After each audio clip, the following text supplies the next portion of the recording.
Hey guys, my name is Eno. I'm the founder of Global Air U, and I just wanted to make a quick video to walk you through a resource that I recently updated. And I know one of the key challenges that a lot of drone service providers have is pricing and how to price your work. How do you make sure that you're not undercharging and overcharging? And really, from our years of experience, wanted to put together a quick tool that you can use to price your jobs as they come along. So we had a version 1 of this, and I appreciate all the feedback that we got from that. So we've now created like a more streamlined version 2.0.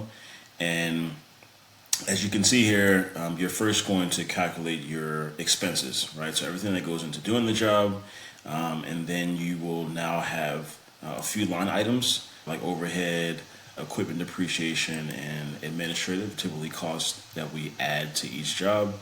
And we'll get some other totals here as we go along. But just to dive in, basically here at the expenses side, this is of course where you're gonna wanna calculate how much you're paying yourself, visual observer, any other staff that are related. So here you'll see some notes about typical rates that you can consider. This is just a range, right? You could be charging lower or higher. It really just depends on your specific scenario, how long you've been in the industry, what type of services you're offering. There's a lot of different ways to consider your hourly rate, but just to keep things simple, if you're a beginner, you can charge anywhere from 75, I would suggest, to 250, and then for more advanced, you could probably go upwards of 275 to 450, and of course up from there, right? It really does depend, and I will be doing more videos on that, but those are some ranges you can keep in mind. So for this example, let's just say the job takes about 3 hours, and you're gonna pay yourself about $100 an hour. So for that, we're gonna say for the pilot is 300, right?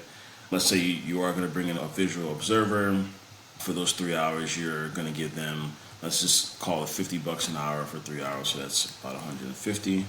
If you have any other staff, you can calculate there. If you are gonna, let's say, use a video editor or photo editor, just for estimating purposes, say put another 75 in there. Any equipment or rentals, any hotels, accommodation that are associated, any meals or car rental, gas, of course. Let's say where it doesn't require a hotel or like an overnight stay or anything like that.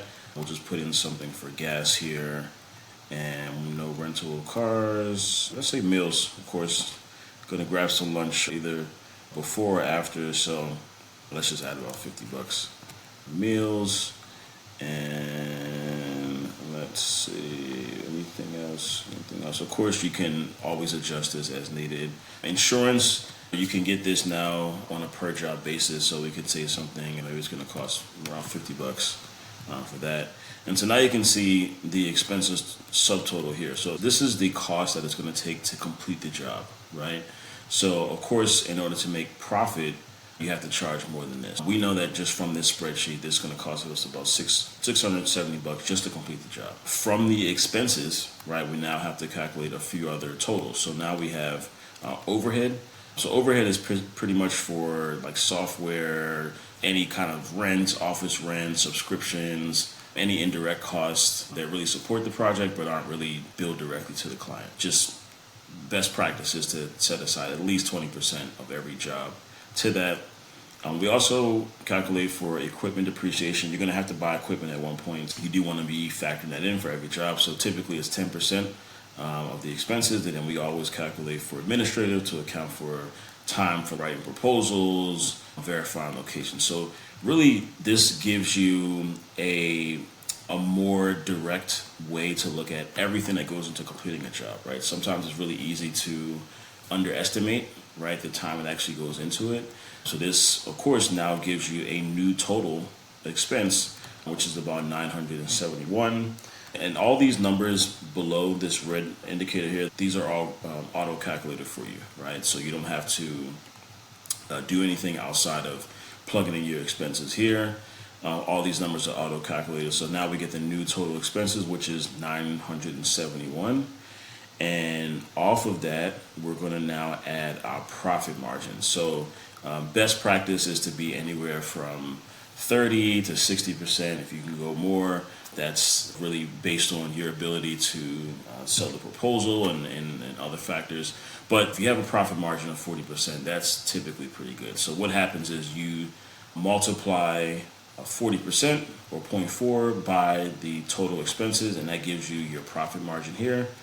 And now this all goes into the total cost of what you're going to give to the client. So the total charge to the client is your total expenses plus your profit margin, which gives you $13.60.10. From here, you can now calculate your income tax, whatever state you're in, or if you're using this in another country, that's typically a charge for this. But yeah, this is just a tool to get you started. I'm sure there'll be some tweaks and things here and there, but let me know what you think about this tool.